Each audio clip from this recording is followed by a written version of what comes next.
بسم اللہ الرحمن الرحیم ایاک نعبد و ایاک نستعین۔ میرے پاکستانیوں، کل ڈاکٹر یاسمین جو کور کمانڈر کے اوپر حملہ ہوا تھا، جو گھر جلایا گیا تھا، اس کیس میں بری ہو گئی ہیں۔ عدالت نے ان کو بے قصور قرار دے دیا گیا ہے۔ اب ڈاکٹر یاسمین ہماری سینٹرل پنجاب کی پریزیڈنٹ ہیں۔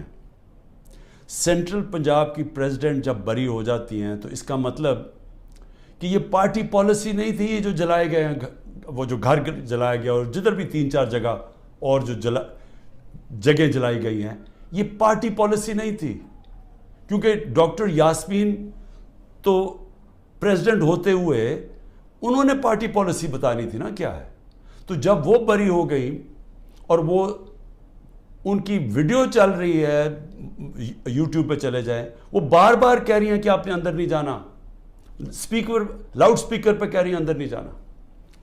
تو اس سے اب آگے سوالات اٹھ جاتے ہیں کہ کیا یہ جو لوگوں کو اندر ڈالا گیا، 10,000 سے زیادہ لوگ جیلوں میں ہیں، کیا یہ ایک پری پلان ایک منصوبہ بنا ہوا تھا کہ اس کی آڑ لے کے یہ جو کور کمانڈر کا گھر ہے اور یہ جو اور جگہوں پہ آگے لگی ہیں، ان کی آڑ لے کے ساری پارٹی کو بین کرنا تھا؟ ساری پارٹی کے اوپر جس طرح کا اس وقت ظلم و تشدد کیا جا رہا ہے، کیا یہ پہلے سے پلان تھا؟ اب تو یہ سامنے آ رہا ہے، یہ تو اب واضح ہو گیا ہے کہ کہیں بھی آپ جا کے مجھے یہ بتا دیں کہ میں نے کہا ہو کہ قانون سے باہر جانا ہے، پرامن احتجاج، دھرنا کرنا، لانگ مارچ کرنا، جب تک وہ پرامن رہے، یہ ہمارا حق ہے، یہ میرا آئین، میری کانسٹیٹیوشن مجھے یہ حق دیتی ہے اور یہ سب کو پاکستانیوں کو دیتی ہے۔ 3 لانگ مارچز ہمارے خلاف کی گئی، 3۔ بتائیں کتنی FIR کٹی، کتنے لوگوں کو کتنوں کے گھروں میں گھس کے ان کے دروازے توڑ کے اندر جا کے لوگوں کو جیلوں میں ڈالا گیا، کتنوں کی مار پٹائی کی گئی، کتنوں کے اوپر ٹیئر گیسنگ کی گئی۔ اور مجھے یہ بتائیں کہ اب جو ہمارے لوگوں کو اندر ڈالا ہوا ہے، کیا کوئی اس کے اوپر انڈیپینڈنٹ انکوائری ہوگی یا نہیں ہوگی؟ دیکھیں، یہ ہو ہی نہیں سکتا، یہ دنیا کا قانون نہیں ہے کہ آپ ہی جج کریں، آپ ہی فیصلہ کریں سزا اور آپ سزا دے دیں، جج، جیوری، ایکسیکیوشنر۔ یہ تو دنیا میں کہیں بھی نہیں ہوتا۔ ہمیشہ جب کوئی انسیڈنٹ ہوتا ہے انڈیپینڈنٹ انکوائری ہوتی ہے۔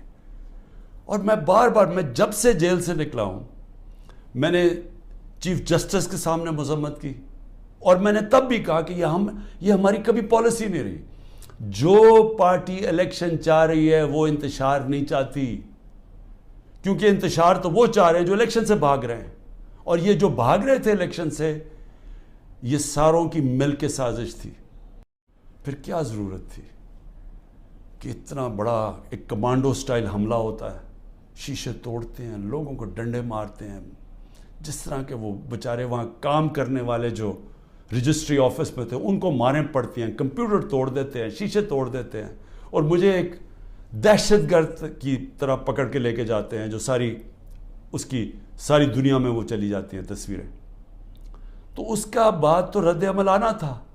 تو اب میں یہ سوچ رہا ہوں کہ کیا یہ جان کے کیا گیا تھا؟ کیونکہ مجھے آرام سے بھی پکڑ سکتے تھے، مجھے پولیس بھی پکڑ سکتی تھی، میں ہائی کورٹ سے باہر نکلتا تب بھی پکڑ سکتے تھے، میرے ساتھ تو کوئی لوگ ہی نہیں تھے۔ تو کیا وہ سارا کچھ کرنا، وہ مار دھاڑ کرنا، کیا یہ منصوبے کا حصہ تھا؟ اور یقین کریں، جیسے ہی میں اندر گاڑی کے بیٹھا ہوں، جب انہوں پکڑ کے لے کے گئے، بڑی میرے سے تمیز سے باتیں ہوئی، کوئی میرے سے برا سلوک نہیں ہوا، وہاں سے لے کے نیب میں۔ تو کیا یہ دکھانے کے لیے سب کچھ تھا، جس کا رد عمل آیا اور وہ پہلے سے پلان کیا ہوا تھا، یہ جو سب کچھ ہوا ہے؟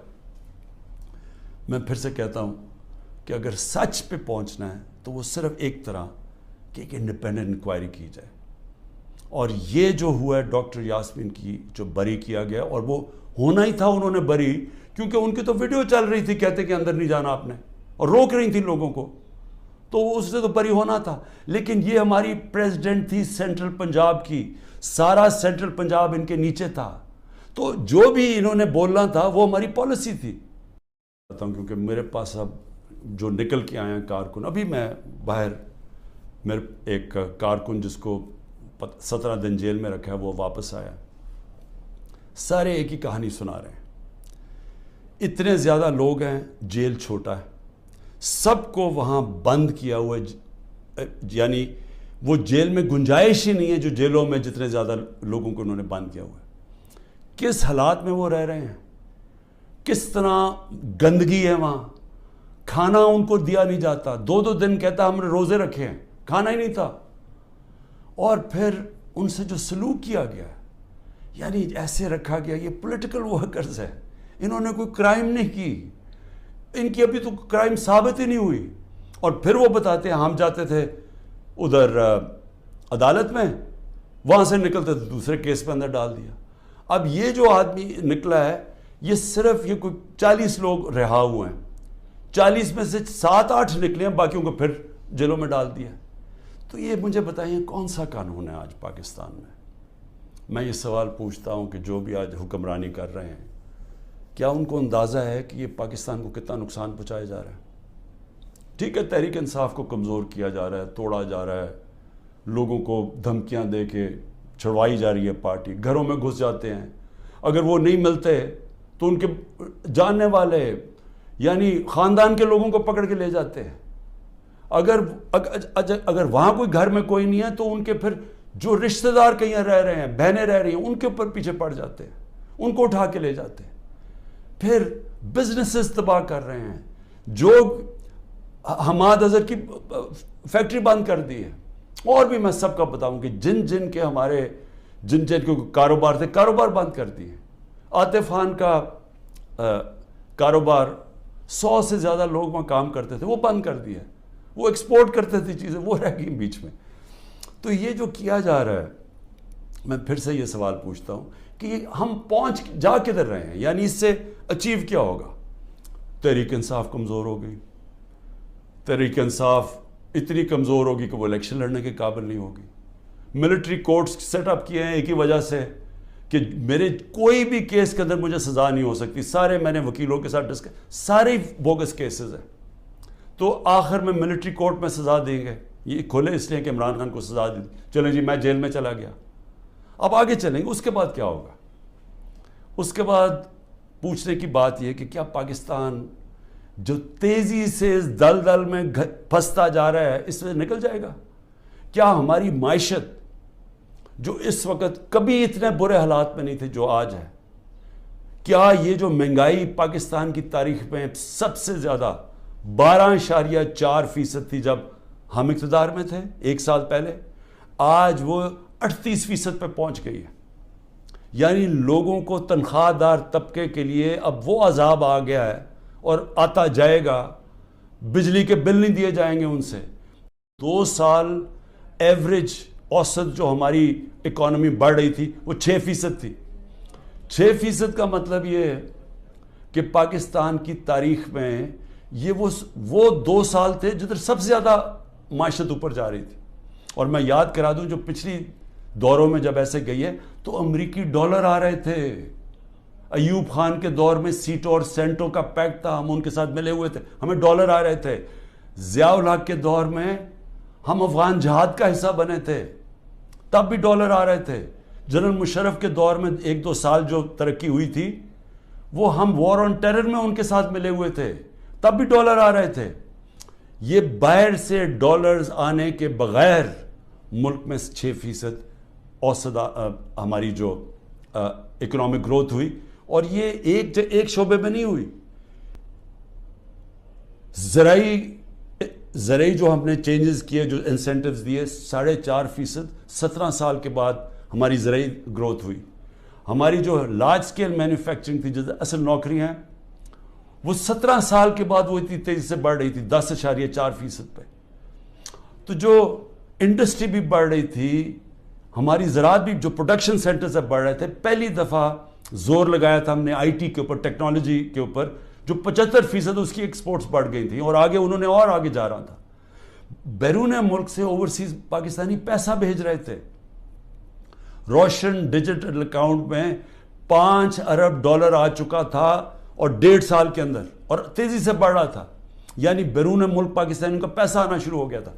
بڑے پروجیکٹس تھے ہمارے، جس طرح وہ راوی سٹی، اس طرح کے بڑے پروجیکٹس میں اوورسیز پاکستانی کا ہم نے پیسہ لے کے آنا تھا، کیونکہ ابھی تو صرف گھروں میں گھر لیتے ہیں نا، وہ زیادہ سے زیادہ ریل اسٹیٹ میں. لیکن اصل جو پیسہ جب آپ پورا شہر بنا رہے ہیں، اس میں اصل پیسہ آنا تھا، ڈالرز آنے تھے پاکستان میں. اور جو اگر یہ سندھ حکومت نہ ہمارا وہ پروجیکٹ بنڈل آئلینڈ کا ختم کرتی، بڑے بڑے اربوں ڈالر کی وہاں انویسٹرز تیار تھے آنے کے لیے، تو پاکستان میں ڈالرز بھی آ رہے تھے. اتنے زیادہ، جو آپ بڑے بڑے بزنس مین سے پوچھیں کبھی اتنے ان کے نفع ہوئے ہیں، بزنسز بڑھ رہی تھی. تو ملک جب ترقی کر رہا تھا، اس کو جب اب یہاں پہنچایا ہے اور ان لوگوں نے آ کے آج تباہی کے کنارے پہ کھڑا کر دیا ہے، نہ باہر سے انویسٹمنٹ آ رہی ہے، نہ کوئی پیسہ آ رہا ہے، نہ باہر سے کسی کو اعتماد ہے، نہ اندر سے، تو کیا انہوں نے ان کو اب آگے لے جا کے ملک ٹھیک کرنا ہے؟ سہم گئی ہے، ان کو ڈرایا دھمکایا جا رہا ہے، ججز کو ٹیلی فونز کال جا رہی ہیں، ان کے اوپر ٹیپیں دکھائی جا رہی ہیں بلیک میل کے لیے، یا آپ کے ٹیپیں ہیں، یا آپ کے اوپر یہ کوئی کیسز بنائے ہوئے ہیں، وہ گھبرائے سہمے ہوئے ہیں. جو ججز کا ہم نے حالات دیکھے ہیں، وہ اس مشکل حالات میں بھی پوری کوشش کر رہے ہیں کہ قانون کے ساتھ چلیں، لیکن ان کے اوپر وہ پریشر ڈالا جا رہا ہے کہ وہ کام کریں جو کہ سارا وقت ہماری عدلیہ کرتی ہے، طاقتور کے ساتھ چلے جائیں. اور پھر میڈیا کو جس طرح انہوں نے میڈیا کا منہ بند کیا ہے اور جس طرح کی دھمکی دی گئی ہے، اور میں آج یہ پوچھنا چاہتا ہوں، وہ بڑے بڑے لوگ جو ہمارے دور پہ کہتے تھے کہ جی میڈیا کی آزادی کے اوپر ہم کوشش کر رہے ہیں وہ آزادی واپس لینے کے لیے، میں آج ان سے پوچھتا ہوں کہ آج وہ کدھر چلے گئے ہیں؟ آج کیوں نہیں آپ بول رہے؟ آج تو آپ کے اوپر وہ میڈیا کے اوپر کیا، یہ مارشل لاز کے اندر بھی نہیں ایسا تھا. مشرف کے مارشل لا میں بالکل اس طرح کی پابندیاں نہیں لگی تھی. آپ دیکھ لیں مشرف کا مارشل لا، یعنی میں اپوزیشن میں تھا، ہمیں پوری موقع ملتا تھا بولنے کا. آج تو نام بھی نہیں عمران خان کا کوئی لے سکتا، تحریک انصاف کا کوئی نمائندہ بھی نہیں جا سکتا. تو کدھر کی میڈیا کی آزادی؟ اور جمہوریت تو ہوتی ہے، جمہوریت کے پلر کیا ہوتے ہیں؟ سب سے پہلے فنڈامنٹل رائٹس پروٹیکٹ کرتی ہیں عدالتیں. جو ہمارے شہریوں کے فنڈامنٹل رائٹ ہے پرامن احتجاج کرنے کا، وہ ختم ہو گیا. ایک پولیٹیکل پارٹی کی اپنے جو ایکٹیویٹیز کرنے کے لیے جو اپنی جلسے کرتی ہیں، جلوس کرتی ہیں، وہ سب ختم ہو گئے ہیں. ایک پوری جو پارٹی 60 سے 70% پاکستان میں سب سے بڑی پارٹی ہے، اس کو بند کیا جا رہا ہے. اس کا مطلب جمہوریت ختم کی جا رہی ہے. عدالتوں کو دبایا جا رہا ہے، سپریم کورٹ کو تقسیم کیا ہوا ہے اور ان کو کمزور کیا گیا ہے. ان کے اوپر پریشر ڈالا ہوا ہے کہ وہ فیصلے نہ کریں، جمہوریت کے ساتھ نہ کھڑے ہوں.